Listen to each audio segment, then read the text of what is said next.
ప్రియ సహోదరులారా, మన ప్రభువైన యేసుక్రీస్తు వారి శ్రేష్ఠమైన నామములో వీడియో చూస్తున్న సహోదరులందరికీ నా యొక్క హృదయపూర్వక వందనం తెలుసుకుంటున్నాను. ప్రియులారా, దేవుని యొక్క మహాకృపను బట్టి ప్రేమను బట్టి మనం తిరిగి రీతిగా కలుసుకుని ఉన్నాం. ప్రియులారా, మరి ఇవాళ నేను ఒక అంశం గురించి ఇవాళ చెప్పాలని ప్రయత్నం చేయాలనుకుంటున్న అంశం ఏంటంటే, క్రైస్తవులు సినిమాలు చూడవచ్చా లేదా? క్రైస్తవులు టెలివిజన్ షోస్ ఏవైతే ఉన్నాయో అవి మనం వీక్షించవచ్చా లేదని మనం ఇవాళ అంశం గురించి ధ్యానిద్దాం. ప్రియులారా, నేడు క్రైస్తవ సమాజంలో చాలామంది క్రైస్తవులుగా చెప్పుకుంటుకోవడంగా చాలామంది లోక సంబంధ రీతికి బతుకుతున్నారు. కాబట్టి నాకు అందుకే ఈ ఆలోచన, ఈ వీడియో చేయాల తలంపు అయితే నాకు తట్టింది. రైట్ ప్రియులారా, ఏదైనా సరే మనము గ్రంథం బట్టి ఆలోచిద్దాం. క్రైస్తవులుగా మన దేని బట్టి నడుచుకోవాలి, దేని బట్టి అనుసరించాలంటే మన చేతిలో ఉన్న పరిశుద్ధ గ్రంథం. మనందరం కూడా కొత్త నిబంధన క్రైస్తవులం కాబట్టి గ్రంథం ఏది చెప్తే మన దాని ప్రకారమే జీవించే వారమే ఉండాలి. ప్రియుల కొన్ని మాటలు ఆలోచించిన తర్వాత సినిమాలు, సీరియల్స్ ఇటువంటి మనం టెలివిజన్ షోస్ ఏవైతే ఉన్నాయో అది మనం చూడవచ్చా లేదని గ్రంథపరంగా ఆలోచిద్దాం. నా సొంత మాటలు కావు కానీ గ్రంథపరంగా ఆలోచించి దాని ప్రకారం ముందుకెళ్దాం. రైట్ ప్రియుల, ఒకసారి మనము 1 కొరింథీయులకు రాసిన పత్రిక 5వ అధ్యాయము 23వ చదువుకోండి ప్రియులారా. అక్కడ అన్ని విషయములందు నాకు స్వాతంత్రము కలదు కానీ అన్నీయు చేయదగినవి కావు, అన్నిటిందు నాకు స్వాతంత్రము కలదు కానీ అన్నీయు క్షేమాభివృద్ధి కలుగజేయవు. ఇక్కడ పౌలు గారు కొరింథీ సంఘంలో క్రైస్తవులకు రాస్తూ చెప్తున్న మాట అంటే ప్రియులారా, అన్ని విషయంలో నాకు స్వాతంత్రము కలదు, అన్ని విషయాలు కూడా నాకు స్వాతంత్రం ఉంది. ఏది చెయ్యాలన్నా, ఏది చూడాలన్నా, ఏది వినాలన్నా నాకు స్వాతంత్రం ఉంది. కాబట్టి అన్నీ కూడా నాకు క్షేమాభివృద్ధి కలుగజేయవు అంటే అర్థమైన ప్రియారా, అవన్నీ కూడా దేవుళ్ళు నన్ను అభివృద్ధి చెందేలా అవి తీసుకెళ్ళవు. మనకు అన్ని స్వాతంత్రం ఉంది పిల్లలు, మనం ఏదైనా చూడవచ్చు, ఏదైనా చేయొచ్చు. కాకపోతే అవి మన శరీరానికి, మన ఆత్మకి, ఎస్పెషల్లీ మన ఆత్మకి క్షేమాభివృద్ధి కలుగజేయని అక్కడ పౌలు గారు స్పష్టం చేశారు. మరొక మాట కూడా చెప్తూ పౌలు గారు ఏమంటారంటే 1 కొరింథీయులకు రాసిన పత్రిక 5వ అధ్యాయము 31వ చదువుకుందాం. కాబట్టి మీరు భోజనము చేసినను పానము చేసినను మీరు ఏమి చేసినను సమస్తము దేవుని మహిమ కొరకు చేయుడు. పిల్ల జాగ్రత్తమేనండి. 1 కొరింథీయులకు రాసిన పత్రిక 10వ అధ్యాయము 31వ వచనంలో పౌలు గారు స్పష్టం చేసిన మాట ఏంటంటే, మీరు ఏమి చేసినా సరే దేవుని మహిమ కొరకు చేయుడి. ఇది క్రైస్తవులందరూ కూడా ప్రియులరా వాళ్ళ హృదయంలో భద్రంగా దాచుకోవాలి ఈ మాటని, దేవుని మహిమ కొరకు చేయుట. ఈవెన్ మన భోజనం చేసినా పానం చేసిన అంటే అంత చిన్న విషయాల్లో సరే అంత చిన్న విషయాల్లో కూడా మనం దేవుని జ్ఞాపకం చేసుకోవాలి, దేవుని మహిమ కొరకు చేయమని చెప్తున్నాడు పౌలు గారు. అంత క్షుణ్ణంగా, అంత పరిశీలనగా క్రైస్తవ జీవితం గడపాలి ప్రియులారా, అంత క్రైస్తవ జీవితం నడిపించాలి. అంటే మన జీవితంలో ఏది జరిగినా, ఏం చేసినా కూడా మనం దేవుని మహిమ కొరకు చేయాలి. రైట్ ప్రియులారా, ఇప్పుడు మరొక మన జాగ్రత్తగా ఆలోచించగలిగితే 1 పేతురు రాసిన పత్రిక 4వ అధ్యాయం 2వ చదువుకోండి ప్రియులారా. ఇక్కడ పేతురు గారు అంటారండి, జాగ్రత్త వినాలి. 1 పేతురు రాసిన పత్రిక 4వ అధ్యాయం 2వ చదువుకుందాం ప్రియులారా. శరీర విషయంలో శ్రమపడిన వాడు శరీరమందు జీవించి మిగిలిన కాలము ఇక మీదట మనుజాశలను అనుసరించి నడుచుకునక. జాగ్రత్త వినాలి. శరీర విషయంలో శ్రమపడిన వాడు శరీరమందు జీవించి మిగిలిన కాలం అంటే అర్థమైన పిల్లారా, శరీరంలో జీవించి మిగిలిన కాలం అంటే అది ఎప్పటి నుంచి కాలం అంటే క్రీస్తుని నమ్మక ముందు ఒక కాలం అయితే, క్రీస్తుని నమ్మిన తర్వాత ఉండే కాలము అక్కడ ఆ కాలంగా చెప్తున్నారండి. క్రీస్తుని నమ్మిన తర్వాత అంటే బాప్తిస్మం తర్వాత మన జీవించే కాలం ఏదైతే ఉంటుందో ఆ కాలంగా చెప్తున్నారు పేతురు గారు. చెప్తూ ఏమంటారంటే, శరీరం ముందు జీవించి మిగిలిన కాలము ఇక మీదట మనుజ ఆశలను అనుసరించి నడుచుకున్నాక దేవుని ఇష్టానుసారంగానే నడుచుకున్నట్లు పాపముతో జోలిక ఏమీ లేక ఉండును. అంటే మన బాప్తిస్మం తర్వాత జీవించి మిగిలిన కాలం అంతా కూడా దేవుని ఇష్టానుసారంగా గడపాలి. దేవుని ఇష్టానుసారంగా మాత్రమే మన జీవితాన్ని కొనసాగించాలి. విషయం మనకు స్పష్టంగా అర్థం అవ్వాలి. ఇలా జాగ్రత్త అనాలి. ఒకప్పుడు మనం నచ్చినట్టు ఉండేవాళ్ళు, నచ్చినట్టు చేసాం. కాకపోతే క్రైస్తవుడు అయిన తర్వాత, మనం బాప్తిస్మం పొందిన తర్వాత ఇక జీవించి మిగిలిన కాలం అంతా మనం ఎలాగ ఉండాలంటే మనుజాశలో నుంచి నడుచుకున్నాక దేవుని ఇష్టానుసారంగా నడుచుకోవాలి. ఆ మనకి కింద వెర్సలో కింద వచనంలోనే 3వ వచనంలో అక్కడ మన పోగిరి చేష్టలు, దురాశలు అవన్నీ లిస్ట్ అంతా ఇస్తారు. లిస్ట్ అంతా చెబుతూ మనం ఆ చివరి వచనంకి వస్తే, అన్యజనుల ఇష్టము నెరవేర్చుటకు గతించిన కాలమే చాలును. గతించిన కాలం అంటే ఎప్పుడది? క్రైస్తుడు ఎగక ముందు, దేవుని ఎగక ముందు జీవించిన కాలము, అది గతించిన కాలం అని పేతురుగా చెప్పాడు. ఆ కాలం అయిపోయింది, చాలునంటే అయిపోయింది, ఆ కాలం ఇంకా సమర్థం అయిపోయింది. కాకపోతే ఇక మీదట జీవించే కాలము అంటే క్రైస్తుడు అయిన తర్వాత ఇంకా జీవించే మిగిలిన కాలం అంతా కూడా దేవుని ఇష్టానుసారంగా నడవాలి ఇక్కడ గ్రంథం స్పష్టంగా సెలవిస్తుంది. అంతేకాకుండా మనలో పరిశుద్ధాత్ముడు ఉన్నాడు అనే విషయం గ్రంథం స్పష్టంగా తెలియజేస్తుంది. మనం ఎప్పుడైతే బాప్తిసం పొందుతామో మనలో పరిశుద్ధాత్ముడు మనలో వస్తాడండి. దేవుడు మనకి పరిశుద్ధాత్మ సంచకరువుగా మనకి ముద్రగా వేసి ఉన్నాడు. మనకు అనేక అంశాలు, ఇంతకుముందు బోల్డ్ అంశాలు మీకు చెప్పి ఉన్నాను, మనకి పూర్తిగా దంగు చెప్పను. పరిశుద్ధాత్మ మనలో ఉన్న ప్రకారము మనము పరిశుద్ధాత్మని ఆనందింపజేయాలి, పరిశుద్ధాత్మ మనం దుఃఖపరచకూడదు. ఎఫెసీ రాసే పత్రిక 4వ అధ్యాయము, ఎఫెసీలకు రాసే పత్రిక 4వ అధ్యాయం 30వ వచనంలో అంటాడు పౌలు గారు 4:30లో, దేవుని పరిశుద్ధాత్మను దుఃఖపరచకుడి. మీలో పరిశుద్ధాత్ముడు ఉన్నాడు, ఆయన మీరు దుఃఖపరచకూడదు, బాధ పెట్టకూడదు. అంటే పరిశుద్ధాత్మ మనం దుఃఖపెట్టచ్చా? పెట్టచ్చు. ఎలా పెట్టచ్చు? మనం నడుచుకునే విధానం ద్వారా పరిశుద్ధాత్మను మనం దుఃఖపెట్టచ్చు, ఆయన బాధ పెట్టచ్చు. ప్రియులారా, పరిశుద్ధాత్ముడు మనలో ఉంటాడు, ఆయన దుఃఖపెట్టకూడదని గ్రంథం స్పష్టంగా సెలవిస్తుంది. పరిశుద్ధాత్ముడు ఎప్పుడు దుఃఖపడతాడు? పరిశుద్ధాత్ముడు ఎప్పుడు ఆనందిస్తాడు? ఆ విషయం మీరు జ్ఞాపకం పెట్టుకోవాలి. రైట్. ప్రియులారా, మరొక మాట కూడా చదువుకుంటే ఫిలిప్పీ రాసిన పత్రిక 4వ అధ్యాయము 8వ వచనం చదువుకుందాం. ఫిలిప్పీ రాసిన పత్రిక 4వ అధ్యాయము 8వ వచనం. పిల్లలు అక్కడ పౌలు గారు ఫిలిప్పీ సంఘానికి రాస్తూ, మెట్టుకో సహోదరులారా, ఏ యోగ్యతను మీపైన ఉండి నడల అని చెప్తూ అక్కడ స్టార్ట్ చేస్తారు. మనం ఒకసారి చదువుకుందాం. ఫిలిప్పీ రాసిన పత్రిక 4వ అధ్యాయం 8వ వచనం చదువుకుందాం. మెట్టుకో సహోదరులారా అంటే చివరిగా సహోదరులారా, ఏ యోగ్యతను మీపైన ఉండి నడల, ఏవి సత్యమైనవో, ఏవి మాన్యమైనవో, ఏవి రమ్యమైనవో, న్యాయమైనవో, పవిత్రమైనవో, ఏవి ఖ్యాతిగలవో వాటి మీద ధ్యానం ఉంచుకునండి. అంటే క్రైస్తవులుగా మనం ఏం చేయాలంటే పిల్లరా, ఈ వచనం చాలా ఇంపార్టెంట్. మీరు జ్ఞాపకం, మీరు అది కంఠస్థం చేయండి. క్రైస్తవులుగా మనము వాటి మీద ధ్యానం ఉంచుకునండి, మనసు పెట్టండి, లగ్నం చేయండి, వాటి మీద ఇంట్రెస్ట్ చూపండి. ధ్యానం ఉంచిన పదం దానికి అర్థం. అంటే మనం వీటి మీద ధ్యానం ఉంచాలని ఒక లిస్ట్ ఇవ్వడం జరిగిందండి. దాంట్లో ఏవి సత్యమైనవో, ఏది సత్యం, ఏవి సత్యమైనవో వాటి మీద మీరు ధ్యానం ఉంచండి అనే గ్రంథం స్పష్టంగా మనకి ఆజ్ఞ ఇవ్వడం జరిగింది. సత్యం అంటే ఏది నిజమైనదో. సత్యం అంటే ఏంటి పిల్లారా? నీ వాక్యమే సత్యం. యోహాను 17:15 నీ వాక్యమే సత్యం అంటే. సత్యవాక్యం అంటే ఏంటి? పరిశుద్ధ గ్రంథం. అంటే సత్యం అంటే ఎక్కడ ఉంటుంది? సత్యం అంటే గ్రంథాలు ఉంటుంది. సత్యం అంటే అది దేవుడి నుంచి రాసి మనకి ఇచ్చిన పరిశుద్ధ గ్రంథ విషయం అర్థం చేసుకోవాలి. రైట్. కాబట్టి మీరు వీటి విషయాల మీద ధ్యానం ఉంచుకునండి. ధ్యానం అంటే అర్థం ఏంటి? మీరు ఇంట్రెస్ట్ పెట్టండి, మీరు మనసు లగ్నం ఉంచండి, వాటినే వెతకండి అనే విషయం అర్థం చేసుకోవాలి. రైట్. పిల్లలు, ఇప్పుడు మనము ఈ లోకంలో మనము సినిమాలు ఉన్నాయి. సినిమాలు అందరికీ తెలుసు. ప్రతి ఒక్కరు కూడా మన చిన్నప్పటి నుంచి మన సినిమాలతో మన జీవితం పెరిగింది, సినిమాలతో మన జీవితం ముడిపడి ఉంది. అయితే క్రైస్తవుడైన తర్వాత మనం సినిమాలు చూసే హక్కు మనకు ఉందా? సినిమాలు మనం చూడొచ్చా? సినిమాలు మనం చూడడం వల్ల మనం ఏమైనా పాపం చేసిన వారు అవుతాం? మనం గ్రంథపరంగా ఆలోచిద్దాం. రైట్. అయితే ప్రియులారా, సినిమా అనేది ఒక వ్యాపారం. సినిమాలు ఎవరు నిర్మిస్తారు? ఆ సినిమాలు తీసే డైరెక్టర్ కానీ ప్రొడ్యూసర్ కానీ కొంత అమౌంట్ బడ్జెట్ పెట్టి ఆ సినిమాని తీయడం జరుగుతుందండి. అయితే సినిమాలో వాడెందుకు తీస్తున్నాడంటే తన లాభార్జన కోసం, తన సంపాదించడం కోసం, తన వ్యాపారం జరిగించడం కోసం సినిమాలు తీస్తాడు. అవునా కదండి?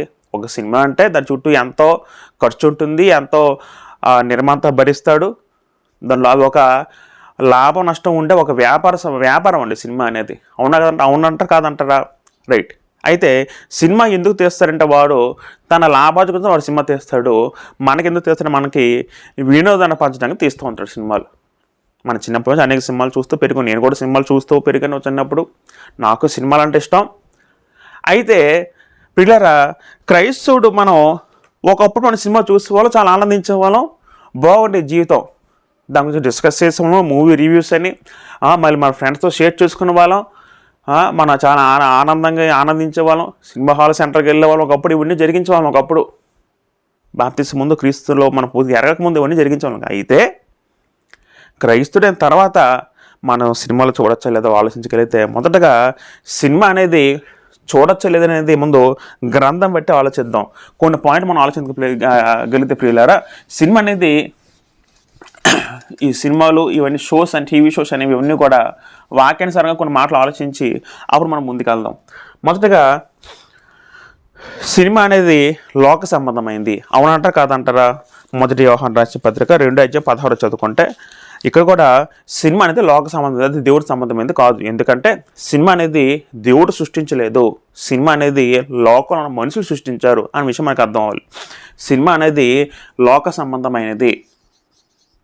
నేను కొన్ని పాయింట్లు రాస్తాను, మీరు పూర్తిగా అర్థమవుతుంది. సినిమా అనేది లోక సంబంధమైనది ఎందుకంటే అది దేవుడి నుంచి పుట్టింది కాదు. మొదటి యోహాను రాసిన పత్రిక 2:16 చదువుకుంటే పిల్లరా,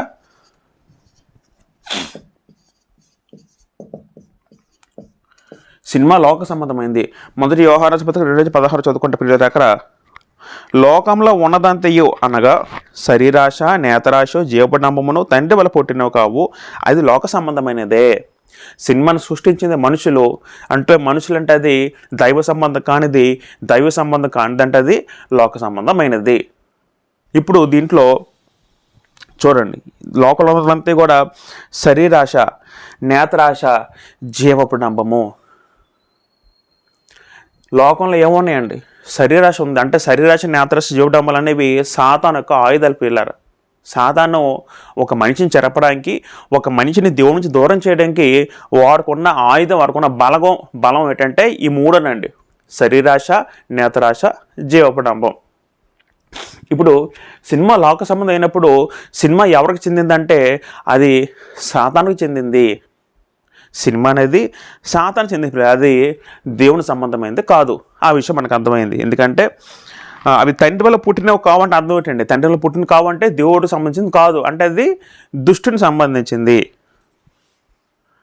దీంట్లో శరీరాశ ఉంటుంది, నేత్రాశ ఉంటుంది, జీవపడంబం ఉంటుంది. మనం ఇంకా ఆలోచిద్దాం. ఇప్పుడు సినిమాలో ఉన్నదంతా కూడా నిజమా అబద్ధం అంటే సినిమాలో ఉన్నదంతా కూడా అబద్ధము, కల్పితము. అవునగా కాదా? సినిమాలో మనం చూస్తున్న ఫైట్లు కానీ, సినిమాలో చూస్తున్న అటు చూపించే పిక్చరేషన్ కానీ అంతా కూడా అది కల్పితాలే, నిజం కాదండి. ఒక యానిమేషన్ చూపిస్తారు, లేకపోతే రకరకాల వేరొక గ్రహం నుంచి వాళ్ళు వచ్చారని చూపిస్తారండి. లేకపోతే మనిషి ఆత్మ ఎడిటర్ రకరకాల సినిమాలు జోనర్స్ ఉంటాయండి, మనకు తెలుసు. హారర్ జోనర్ అని, లేకపోతే కామెడీ అని, లేకపోతే అడ్వెంచర్స్ గేమ్ అని, రకరకాల యానిమేషన్, రకరకాల సినిమాలు ఉంటాయి. సినిమాలో అది టైప్స్ ఉంటాయండి రకరకాల. అన్నీ కూడా కల్పితాలే, ఏది కూడా నిజం కాదు. ఒక హీరో కొడితే వెంటనే వెళ్ళి ఒక 100 మంది వెంటనే కొడేస్తారండి. వాళ్ళు కూడా వెంటనే చచ్చిపోతారు, ఒక దెబ్బకి చచ్చిపోయే రకంగా సినిమాలు చిత్రీకరిస్తూ ఉంటారండి. ఆ ముక్కు మొహాలైన ఒక హీరోయిన్ ఏమో ఆ వ్యక్తి ఏమో పరిచయం చేసుకుంటే వెంటనే ఆ హీరోయిన్ ప్రేమలో పడిపోద్దండి. ఇవన్నీ కూడా కల్పితం. సినిమా అనేది అబద్ధము. ఆ విషయం మీకు అర్థం చేసుకోండి. సినిమా అనేది నిజం కాదండి. కొంతమంది బయోగ్రఫీ ఉపయోగించి సినిమాలు తీస్తారు, అది వేరే సంగతి. కానీ సినిమాలో ఉన్నదంతా కూడా అబద్ధము. మనము మరి అబద్ధం అనేది ఎవరికి సంబంధించిన అబద్ధం అనేది దేవునికి సంబంధించి కాదు, అది దుష్టుడికి సంబంధించింది. యోహాను సువార్త 8వ అధ్యాయము 44వ వచనం చదువుకుంటే పిల్లరా, యోహాను సువార్త 8:40 చదువుకుంటే, మీరు మీ తండ్రి యొక్క అపవాద సంబంధులు, మీ తండ్రి దురాశలు నెరవేర్చకూర్చున్నారు. ఆది నుండి వాడు నా నరహంతకుడు సత్యమందు నిలిచిన వాడు కాడు, వాని అది సత్యమే లేదు. వాడు అబద్ధపడినప్పుడు తన స్వభావం అనుసరించే మాట్లాడును, వాడు అబద్ధికుడును, ఆ అబద్ధంను మాకు జనకుడునే ఉన్నాడండి. అంటే సినిమాలు ఉండదంటే ఏంటంటే పిల్లరా అబద్ధము. ఈ అబద్ధానికి జనకుడు ఎవడట? సాతానండి. అబద్ధం దేవుడికి చెందింది కాదు పిల్లరా. అబద్ధం అనేది సాతాను చెందింది. అది సాతాను వేసిన ఎర్రలో ఒక భాగం అండి. యోహాను సువార్త 8వ అధ్యాయము 44 వచ్చింది పిల్లరా. సినిమాలో ఉన్న కల్పితం, అబద్ధం, అది దేవుని సంబంధమైంది కాదు. తర్వాత పిల్లరా, సినిమా అనేది మనల్ని శోధిస్తుందండి. మనం చదువుకున్నాం, ఇప్పుడు మనం నేర్చుకున్నాం. ఇప్పుడు లోక సంబంధమైంది సినిమా నేర్చుకున్నాం. సినిమాలో ఏముంటుంది? నేత్రాశ ఉంటుంది, శరీరాశ ఉంటుంది, జీవపడంబాలు ఉంటాయి. 3 ఉంటాయి లేవా? 3 ఖచ్చితంగా ఉంటాయి. నేత్రాశ ఎలాగంటే సినిమాలో హీరోయిన్స్ అశ్లీలంగా చూపిస్తారండి. హీరోయిన్స్ క్యారెక్టర్ ఎలా చూపిస్తారంటే పవిత్రంగా చూపించరండి. హీరోయిన్స్ని బట్టలు ఇప్పించి బట్టలు సరిగ్గా వేయకుండా కొంచెం అంటే యువకులను ప్రేరేపిస్తూ వాళ్ళ హృదయాలు చెడగొట్టే విధంగా సినిమాలు తీస్తారండి. చాలామంది కూడా స్త్రీని అసభ్యంగా చూపిస్తారండి సినిమాల్లో. అవునా కాదా? సినిమాలు చూసినందుకు కూడా స్త్రీని అసలు దేవుని గ్రంథం, పరిశుద్ధ గ్రంథం బైబిల్ అనేది స్త్రీ పవిత్రంగా చెప్తే, పవిత్రంగా చూపిస్తే, అటువంటి స్త్రీ ఏమో ఈ సినిమాల ద్వారా ఏమో అపవిత్రంగా చూపిస్తారండి. అలా అపవిత్రం చూపించడం ద్వారా వాళ్ళు ఏం చేస్తారంటే పాపను ప్రేరేపించారు, శరీరం అంటే నేత్రాశని ప్రేరేపిస్తుందండి. అవునా కాదా? ఇప్పుడు సినిమా చూడడం చాలామంది యువకులు చెడిపోతారండి, వాళ్ళ మనసు కలుషితం అయిపోద్దండి. ఆ సినిమా ప్రభావం ఎంతగా ఉంటుందంటే ఈవెన్ పిల్లలు కూడా సినిమాలు చూపించే హీరోయిన్స్ వాళ్ళ ఎక్స్పోజింగ్ వల్ల వాళ్ళ మనసులు చెడిపోయి వాళ్ళ ఇంకా లైంగిక ఉద్దేశం ప్రేరేపిస్తుందండి. మరి వాళ్ళని తప్పుడు మార్గం నడిపించే ప్రమాదం ఉంటుందండి. అంటే సినిమా అనేది మనుషులను శోధిస్తుందండి. ఎందుకంటే నేత్రాశ ద్వారా సినిమా మనుషులు శోధిస్తుంది. తర్వాత శరీరాశ కూడా సినిమాలో ఉంటుంది. శరీరం అంటే సినిమాలో చూపించే వాటి వల్ల వీళ్ళు కూడా మరొక వ్యక్తుడు ఆ సినిమాలు చూపించే అసభ్యకర సన్నివేశాల వల్ల వీళ్ళు ఆ చూసిన వ్యక్తులు తను కూడా ఆ 2 కోరికలు తీర్చుకోవాలని శరీరాశని వాళ్ళు ప్రేరేపిస్తుందండి సినిమాలు అనేవి. తర్వాత జీవపడంబం అంటే అర్థం అనిపించలేదు. జీవపడంబం అంటే వాళ్ళు ఏ విధంగా స్టైల్ మెయింటైన్ చేస్తున్నారో నేను కూడా ఆ విధంగా స్టైల్ మెయింటైన్ చేయాలి, వాళ్ళు ఏదో డ్రెస్లు వేసుకుంటాను నేను అది డ్రెస్సులు వేసుకోవాలి, ఇటువంటి విధంగా మనకి జీవపడంబాలు ప్రేరేపిస్తుందండి. కాబట్టి ఈ సినిమాల్లో ఒక మనిషిని ఆత్మీయంగా చెడగొట్టే శరీరాశ ఉంది, ఆత్మీయంగా చెడగొట్టే నేత్రాశ ఉంది, ఆత్మీయంగా చెడగొట్టే జీవపడంబాలు ఉన్నాయి. కాబట్టి ఈ 3 కూడా పాప సంబంధమైన విషయం మనకు అర్థం చేసుకోవాలి. సినిమాలు మనకి పాపం చేయడానికి ప్రేరేపిస్తాయి. అంతే, మనలో ఒక విధంగా చెప్పాలంటే పాపం చేసేటట్టు మనకి శోధిస్తుంది. పాపము చేసేటట్లు సినిమాలు మనల్ని శోధిస్తుంది. ఇప్పుడు యేసుక్రీస్తు వారు ఆయన పరిచర్యకాలు చెప్పిన మాట్లాడండి. ఒకసారి ఒక మాట ఆలోచిస్తే మత్తయి సువార్త 6వ అధ్యాయం 13 చదువుకుంటే పిల్లరా, మత్తయి సువార్త 6వ అధ్యాయం 13 వచనంలో యేసుక్రీస్తు వారు చూడండి పిల్లలు, మత్తయి సువార్త 6వ అధ్యాయం 13 చదువుకుందాం. మమ్మల్ని సోదరులోకి తేక దుష్టు నుండి మమ్మల్ని తప్పించము అంటారండి. అంటే మనం ప్రార్థన చేసినప్పుడు దేవుడికి ఎలా ప్రార్థన చేయాలట? మమ్మల్ని సోదరులో తేక దుష్టు నుంచి మమ్మల్ని తప్పించమంటారండి. జాగ్రత్త వినాలి. అంటే ఇప్పుడు మన క్రైస్తవులుగా మనం విధేటండి, మన శోధనలు పడకుండా మనం జాగ్రత్త పడ. శోధన అంటే టెంప్టేషన్, అంటే సాతాను శోధిస్తాడు. శోధించేవాడు దేవుడు కాదు, శోధించేవాడు సాతాను. వాడు ఎలా శోధిస్తారంటే వాడుకున్న ఆయుధాలు శరీరాశ నేత్రాశ చూడడం వల్ల మనం శోధిస్తారండి.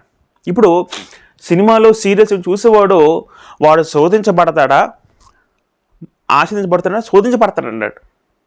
ఈ పాపం శోధిస్తుంది. మన కోరుండి శోధనలు పడుతున్నామండి. అది ఎంత తప్పది? అసలు దేవుడి వాక్యం ఏం చెప్తుందంటే మీరు శోధనలు పడకుండా జాగ్రత్తగా ఉండండి. మరొక సందర్భంలో మీకు శోధన వచ్చినప్పుడు మీరు ప్రార్థన చేయమని చెప్తారండి. మత్తయి సువార్త 26వ అధ్యాయం 41 చదువుకుంటే, మత్తయి సువార్త 26:41. ఇక్కడ శోధనగానే పాపం చేయడానికి ఒక విధంగా ప్రేరేపించే విషయం అర్థం చేసుకోండి. మత్తయి సువార్త 26వ అధ్యాయము 41 చదువుకుంటే పిల్లలు, ఇక్కడ కూడా మీరు శోధనలో ప్రవేశించుకున్నట్లు మెలకువగా ఉంటే ప్రార్థన చేయడి. యేసు అనేక సందర్భాలు చెప్పారండి, మీరు ప్రార్థన చేయండి. ఇప్పుడు శోధనలు పడకున్నాడు, శోధనలు పడితే మీరు పాపం చేసేవాడు అవుతారు. అంటే పాప జీవనంలో మనం ఎలక్ట్ అవ్వాలండి. కానీ ఈ సినిమా అనేది ఏం చేస్తుందంటే మనల్ని శోధిస్తుంది పిల్లలు. మత్తయి సువార్త 6:13 సినిమా అనేది మనుషుల్ని శోధిస్తుంది. అంటే అసలు యేసుక్రీస్తు మీరు శోధనలు పడకుండా మీరు ప్రార్థన చేయండి చెప్తే ఇది పూర్తిగా విరుద్ధంగా సినిమా అనేది ఏం చేస్తారు, మనల్ని శోధించి పాపం నడిపిస్తుంది. రైట్. తర్వాత ప్రియులారా, మనం ఎవరైతే సినిమాలు చూస్తూ ఉంటామో అంటే మనం లోక సంబంధం మనం పాల్గొంటూ ఉంటామో మనం లోకాన్ని స్నేహం చేస్తుంటాం. అవునా కదా? లోకమంతా కూడా సాతాను సంబంధమైంది. మనం సినిమాలు చూస్తామని ఉంటే లోకాన్ని స్నేహం చేస్తున్నట్టు, లోకం స్నేహం చేస్తున్నట్టు మనం దేవునికి శత్రువులు అవుతూ ఉంటాండి. యాకోబు రాసిన పత్రిక 4వ అధ్యాయము 4వ వచనం. యాకోబు రాసిన పత్రిక 4వ అధ్యాయం 4వ వచనంలో అక్కడ యాకోబు గారు అంటారు, ఏమంటారంటే 4:4 వ్యభిచారులారా ఈ లోక స్నేహము దేవునితో వైరి మీరు ఎరుగురా, కాబట్టి ఎవడు లోకముతో స్నేహం చేయగలనో వాడు దేవునికి శత్రువు అగును. ఎవరైతే లోకాన్ని స్నేహం చేస్తారో వాడు దేవునికి శత్రువు అవుతారటండి. అంటే లోక స్నేహము, సినిమా చూసుడు కూడా లోకాన్ని స్నేహిస్తున్నాడు అండి. కాబట్టి మన దేవునికి శత్రువులే ప్రమాదం ఉంటుందండి. యాకోబు రాసిన పత్రిక దేవుని శత్రువులు అవుతాం ఎప్పుడు లోకం స్నేహం చేస్తే. లోక స్నేహం ఎలా చేయగలమంటే లోకంలో సాతానుచే కల్పించబడిన ఈ దురాశలతో నడిపించబడిన ఈ సినిమాలు ఎప్పుడు చూస్తే సింహ ప్రభావంలోనైతే మనం దేవునికి శత్రువులే ప్రమాదం ఉంటుందండి. ఎందుకంటే లోక స్నేహము దేవునికి విరుద్ధము. యాకోబు రాసిన పత్రిక 4:4 తర్వాత మరి లోకంతో మనం ముడిపాటు ఉంటే దేవుని ఆజ్ఞ మీరినట్టు అవుద్దండి. యాకోబు రాసిన పత్రికలోనే 1:20 చదువుకుంటే తండ్రి అయిన దేవుని ఎదుట పవిత్రమైన నిష్కలమైన భక్తి ఏదనగా, అక్కడ దిక్కులేని పిల్లలను విధురాలని చెబుతూ రెండు మాటలు ఉన్నాయి పిల్లరా. దేవుని ఎదుట నిష్కలంకమైన భక్తి ఏంటంటే మొదటగా తల్లిదండ్రుల పిల్లలు విధురాలు మనం పరామర్శించాలి. రెండో మాట ఏంటంటే ఇహలోక మాలిన్యము తనకు అంటకుండా తను కాపాడుకున్నట్టయే. ఇహలోక మాలిన్యము తను అంటకుండా కాపాడుకోవాలి. వీడు లోకంతో స్నేహం చేసేవాడు లోకంతో కలిసి ఉంటున్నాడా, లోకాన్ని వేరుగా ఉంటున్నాడండి? వేరుగా ఉన్నట్లే ప్రియులారా. కలిసి ఉంటున్నాడంటే అది దేవునికి విరుద్ధమైంది, అది దేవునికి నచ్చనిదండి, దేవునికి ఇష్టం లేదండి. ఇది మనం ఎలాగ అనుకోవచ్చు అంటే ప్రియులారా, దేవుని ఆజ్ఞను మీరినట, దేవుని ఆజ్ఞను మీరినట్టు అవుద్ది. ఏ విధంగా అంటే లోకంతో స్నేహం చేస్తే ప్రియులారా లోకమాలి మనం అంటించుకున్నట్టు అవుద్దండి. యాకోబు రాసిన పత్రిక 1:20. యాకోబు రాసిన పత్రిక 1:27. రైట్. ఇంకా మనం ఆలోచన ప్రియులారా, సినిమా వల్ల అనేది మన సమయము వృధా అవుతుంది. ఎఫెసీ రాసిన పత్రిక 5:15-16 చదువుకోవడం మనకు తెలిసిన మాట. ఎఫెసీ రాసిన పత్రిక 5:15-16 చదువుకుని పిల్లలు అక్కడ పౌలు గారు గ్రంథం స్పష్టంగా చెప్పారు. ఏంటంటే దినములు చెడ్డవి కనుక మీరు సమయము పోనీయక సద్వినియోగం చేసుకొనొచ్చు, అజ్ఞాని వల్ల కాక జ్ఞాని వల్లే నడుచుకున్నట్టు జాగ్రత్తగా చూసుకునండి. మీరు సమయాన్ని సద్వినియోగం చేసుకోవచ్చు. మన సమయం జాగ్రత్తగా చూసుకోవాలి పిల్లలు. సమయ జాగ్రత్త కాపాడుకోవాలి. సమయాన్ని మనం జాగ్రత్తగా యూటిలైజ్ చేసుకోవాలి. ఎందుకంటే ఒక్క క్షణం మన జీవితంలో పోతే తిరిగి మనకు ఆ సమయం మన జీవితంలో రాదు. గ్రంథకర్త ఏం సెలవుస్తుందంటే, మీరు ఇప్పుడు సినిమాలో మనకి ఎంత టైం వృధా అవుతుంది? ఒక 3 గంటల సినిమా అయితే మన రోజు సినిమా చూసి అలవాటు ఉంటుంది. రోజు 3 గంటలు మనం సినిమాకి లెక్కేస్తే రోజు 3 గంటలు మనం వృధా చేస్తున్నాం. ఆ వృధా చేసే సమయం తిరిగి తీసుకురాగలమా? తీసుకురాలేము. ఆ సమయంలో నువ్వు దేవుడు గుర్తొస్తాడా? దేవుడు గుర్తురాడు. కాబట్టి సమయము సద్వినియోగం చేసుకోవాలి. సమయం వ్యర్థం చేస్తే ఆ వ్యక్తి అజ్ఞానం అవుతాడు. సమయాన్ని ఏదేమో సినిమాలు ఏం చేస్తారు? సమయాన్ని దుర్వినియోగం చేస్తారు. వాస్తవానికి మన ప్రతి సమయం కూడా దేవునికి వినియోగించాలి. అలా చేయకుండా సినిమా అనేది ఏం చేస్తుంది? సమయాన్ని దుర్వినియోగం చేస్తుంది. ఎఫెసీ రాసిన పత్రిక 5:15-16.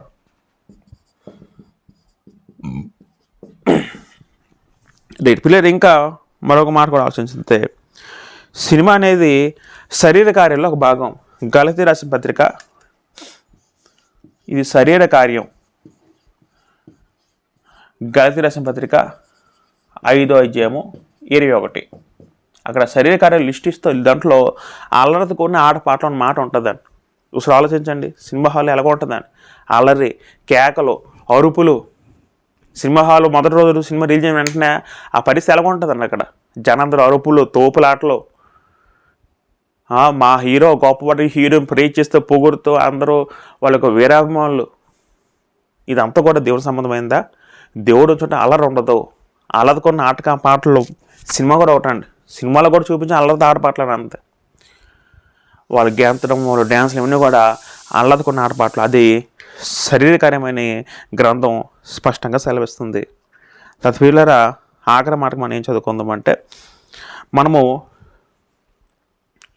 సినిమాలు ఎక్కువ చూడడం పిల్లరా మన హృదయంలో దేవుని వాక్యం మనకు నివసించదు. కొలస్సీ రాసిన పత్రిక 3:16 చదువుకుంటే పిల్లరా, వాస్తవానికి క్రైస్తవుల తర్వాత దేవుని గ్రంథం మనకి ఏం సెలవిస్తుందంటే, కొలస్సీ రాసిన పత్రిక 3:16లో సంగీతములతోనూ కీర్తనలతోనూ ఆత్మసమ పద్యములతోనూ ఒకరికొకరు బోధించవచ్చు, బుద్ధి చెప్పచ్చు, కృపాసహితంగా మీ హృదయంలో దేవుని గురించి గానం చేయొచ్చు.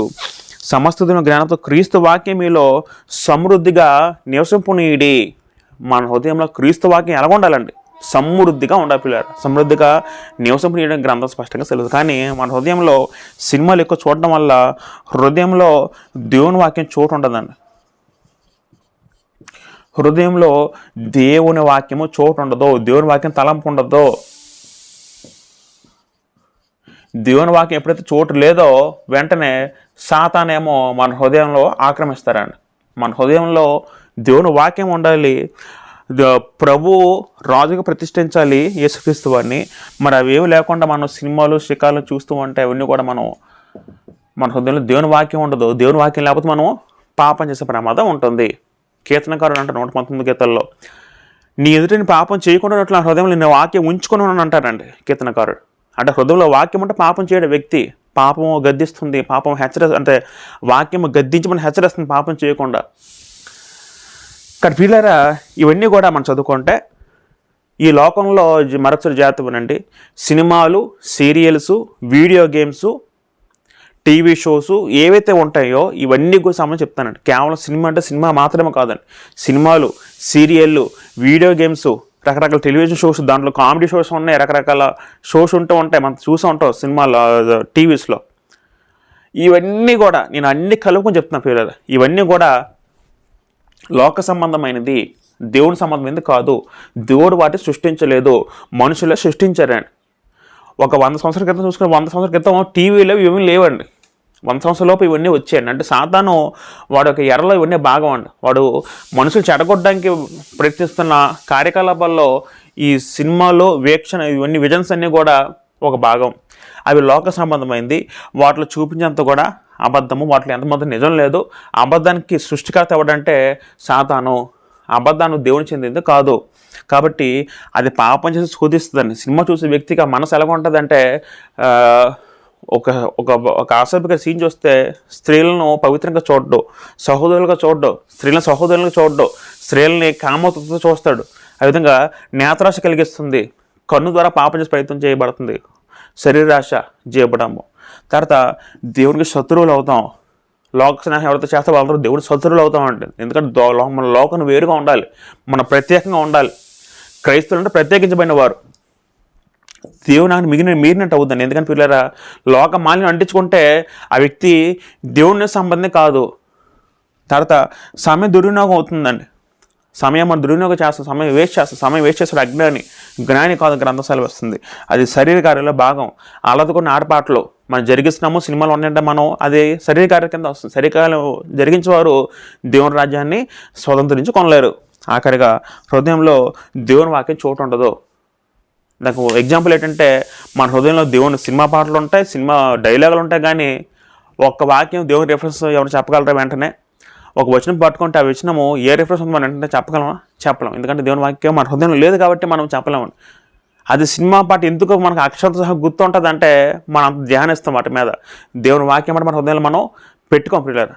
కాబట్టి ఇవన్నీ కూడా సినిమాలో చూడకూడదు అనేది మనకి సాక్ష్యం ఇస్తుంది. సినిమా కాదండి, షోస్ అని ఏదైనా కూడా మనం వీటికి దూరంగా ఉండాలి. ఇవన్నీ కూడా మనం చూడకూడదు. ఇవన్నీ చూడటం వల్ల మనం పాపాలు పడతాం, దేవుని దూరం అవుతాం. కాబట్టి ప్రియులారా, క్రైస్తవులైన మనం ఒకప్పుడు మనం మారు మనసు లేదు, ఒకప్పుడు మనకి ఎలా ఉండాలో ఉండే జీవితం మనకు తెలియదు. కాకపోతే ప్రియులారా, మనం ఇప్పుడు క్రైస్తవులేం కాబట్టి క్రీస్తు రక్తంలో మనం కడగబడి పరిశుద్ధపరచబడడం కావాలి. కాబట్టి మనం ఎక్కడి నుంచి మన జీవితం మిగిలిన కాలము దేవునికి ఇష్టానుసారంగా మన జీవితం ఉండాలి. ఇంత చదువుకోం ఫిలిప్పీ 4:8 ఏవి సత్యమైన వాటి మీద ధ్యానం ఉంచండి. సత్యం అంటే వాక్యము, వాక్యం మీద ధ్యానం ఉంచాలి తప్ప అసత్యమైన ఈ లోక సంబంధం మన సినిమాలు సీరియల్తో మనం వాటి మీద ధ్యానం ఉంచితే మన ఆత్మ దేవుని దగ్గరికి చేరకుండా నిత్యానికి వెళ్ళిపోయే ప్రమాదం కూడా ఉంది పిల్లలు. కాబట్టి దయచేసి ఎక్కడి నుంచైనా మీరు ఇంకా సినిమాలకి బానిసై ఉంటే ఆ సినిమాలు ఎక్కడి నుంచి మీరు పూర్తిగా విడనాడండి. సినిమాలు అనేది లోక సంబంధం, దేవునికి సంబంధించింది కాదు. సినిమా విషయం మీరు మారు మనసు పొందండి. మీరు ఇంకా మారు మనసు పొందకుండా ఇంకా సినిమాలు చూస్తున్నారంటే దేవుడు యాక్సెప్ట్ చేయడం, మీకు పూర్తిగా మారు మనసు రానట్టే. మారు మనసు వచ్చిన వ్యక్తి పూర్తిగా సినిమాలు జయిస్తాడు. అసలు జయించేవాడే క్రైస్తవుడు. ప్రకటన గ్రంథంలో అనేక మాటలు ఉంటాయి. జయించడానికి దేవుడు తన రాజ్యాన్ని ఇస్తాడు తప్ప జయించలేని వానికి దేవుడు తన రాజ్యాన్ని ఇవ్వడు, తన పల్లవ రాజ్యం దేవుడు అనుగ్రహించాడు. మనం జయించేవారుగా ఉండాలండి. మీరు ఇంకా సినిమాల విషయంలో మీరు బలహీనంగా ఉంటే ప్రార్థన చేయండి, కన్నీటితో దేవుడి సన్నిధిలో వేడుకోండి. దైవ చిత్తానుసారం దుఃఖము రక్షణ మేము 6 మనసుతో కలుగు చేయని అంటున్నాడు. దేవుని వాక్యం స్పష్టంగా సెలవేస్తుందని. దేవుడి సన్నిధిలో ఏడవండి, దేవుడు శక్తిని ఇస్తాడు. ఆ శక్తి ద్వారా సినిమాలు జయించండి. ఇక నుంచి మీ హృదయంలో మీరు మీ జీవితంలో సినిమాలను పక్క తీసి పడేయండి. సినిమాలు, సీరియల్స్, హీరోస్, యాక్టర్స్, హీరోస్ ఇవన్నీ కూడా పక్క తీసి పడి, ఇవన్నీ కూడా మనకు సంబంధించింది కాదు. ఇంకా మనం వాటిలో కొనసాగుతూ మనం మన ఇష్టానుసారంగా జీవిస్తే మన క్రైస్తులు కూడా అనిపించుకోం.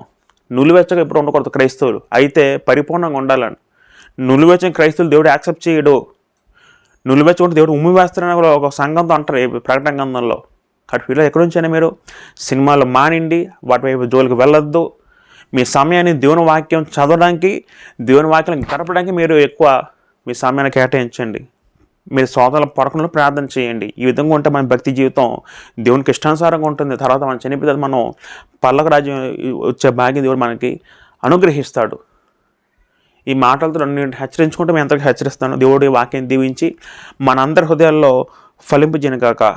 ఆమేన్. అందరికీ వందనాలండి.